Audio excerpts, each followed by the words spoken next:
And we didn't hear anything about remorse today.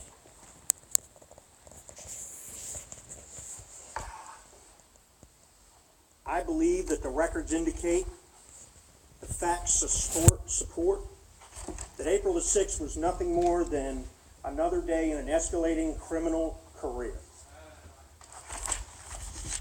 By his own admission, he wanted to murder someone just to feel what it was like. He sexually abused the body, and he videoed it. He memorialized that. Now, Your Honor, he didn't just keep that video, those videos, those photographs. He organized them in his phone, and he placed them in a secret file called Dark. And he gave that Dark file a password: murder. And by his own admission, he reviewed those photographs after the fact. He wasn't repulsed. He was excited. Now the defense, let's talk about what happened on April the 6th. It was alluded to by the victims. There was nothing random about this incident.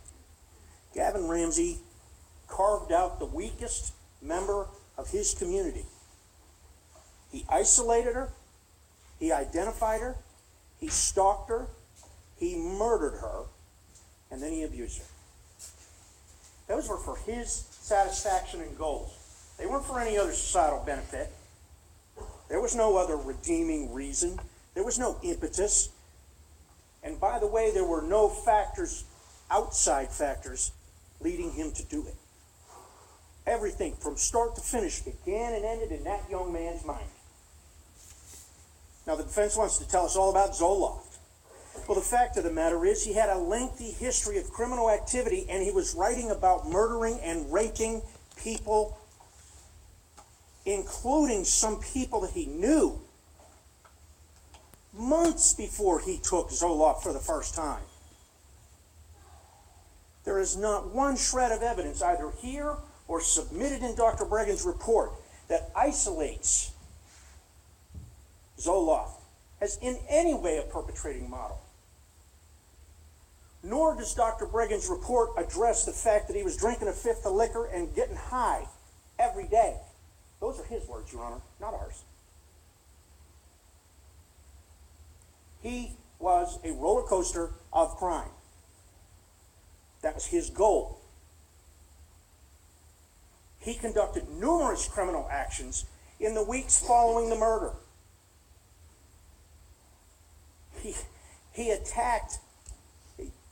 He assaulted one gay man and hooked up with 8 or 9 more and stole their money.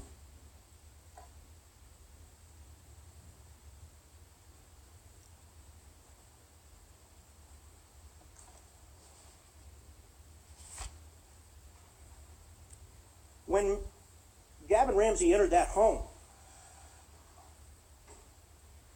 he did it with precision. Not only did he do it with precision, Your Honor, he did it with a time clock. Because even though he stalked her, and even though he murdered her, and he videoed her, and abused her, and disrobed her, and used jelly, and stuffed the body in a closet, and had time to search and ransack the house and find the wallet, he was always mindful of the time, Your Honor. Because by his own statement, he knew he had to be home before his parents woke up. That's why he picked someone close by, 5 houses away.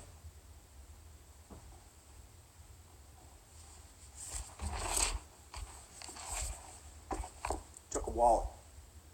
There was $40 in that wallet, according to him. We never found the money, but we did find a wallet. Strangely, during the interview with the police, he's willing to admit that he murdered. He's willing to admit that he assaulted men. He's willing to admit that he stole cars. But he's not willing to admit he stole the wallet. Even after he admits he stole the wallet, he continued to lie to the police and tell them that he'd hidden it or he'd thrown it away. The reason is because the wallet was a trophy. Just like he'd read about with Ted Bundy and studied and written about.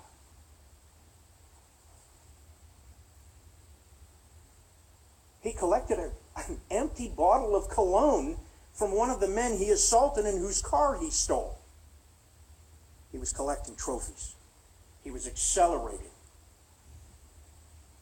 Now, Your Honor, sentencing guidelines are clear. Obviously, this court is required by law to consider his age.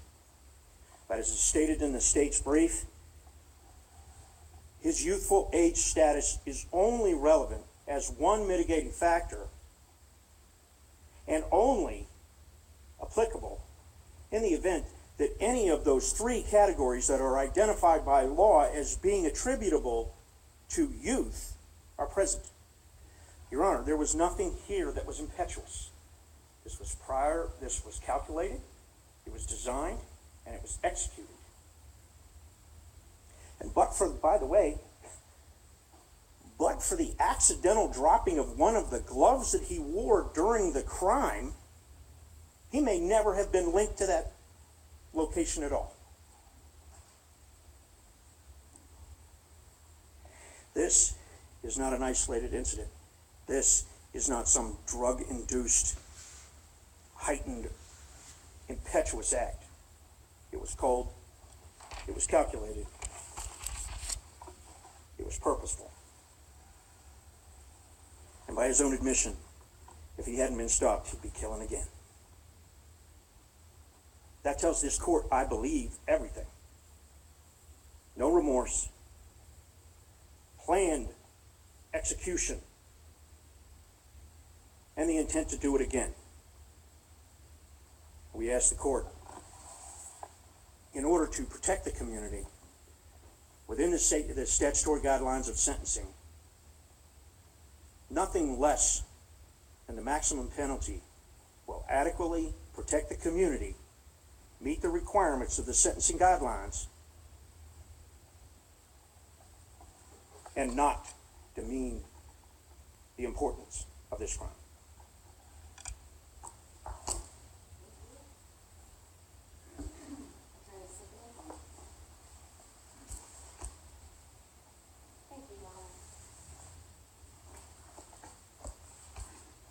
Timeline of some important events that I will be referencing as I give my allocution to the court. Is this an exhibit, Your Honor? It appears to be a visual demonstrative. Oh, I can't see. Okay. So, Your Honor, you need a right slide. If we have one.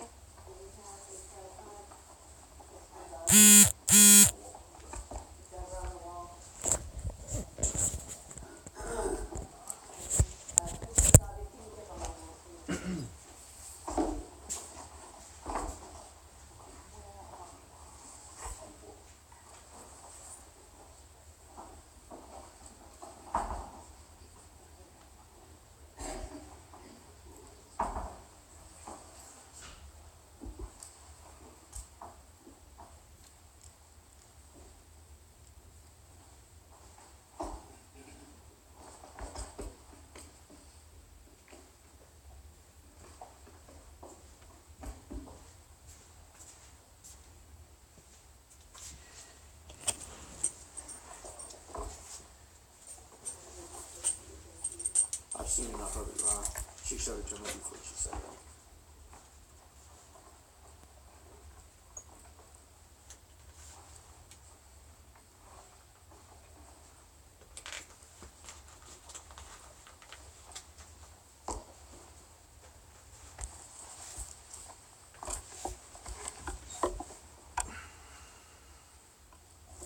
Your Honor, in determining what is the appropriate sentence in this matter, the court must review the law. That includes the factors listed in 2929.11.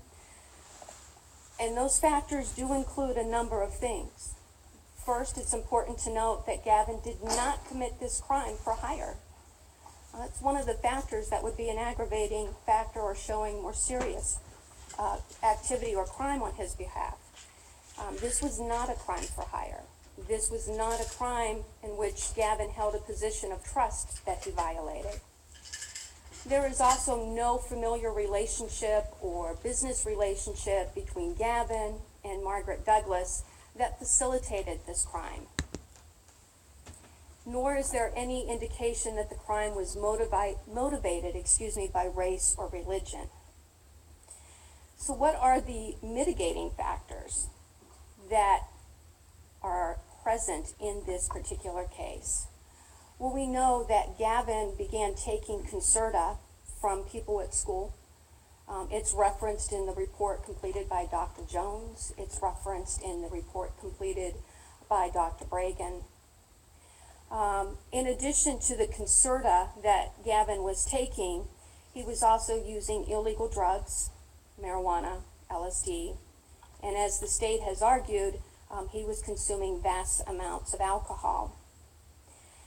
Now, the Concerta is problematic because when you take a prescription medicine that is not prescribed for you, it can have all sorts of adverse effects. But he was taking these drugs and drinking alcohol and exhibiting signs of depression and harmful behavior, harmful enough that a friend in high school reported it to school officials. And we have the phone call of Mr. Berlin from the high school to Gavon's mother to indicate the safety concerns that were being reported about Gavon's behaviors. Now, when Chris Ramsay heard those concerns, she did what she was asked to do. She took her son in to be evaluated, and she scheduled an appointment with Dr. Suzanne LaSure. They had the first appointment, and then they had the second appointment roughly a week later. And it was during the second appointment that Dr. LaSure said medication was needed. Now, ironically, Dr. LaSure, a psychologist who was counseling Gavon, recommended that they contact somebody for medication to be prescribed. And the person discussed was the pediatrician. And Dr. LaSure sent a note to the pediatrician for purposes of prescribing medication for Gavon's depressive episode. The medication that was prescribed was Zoloft.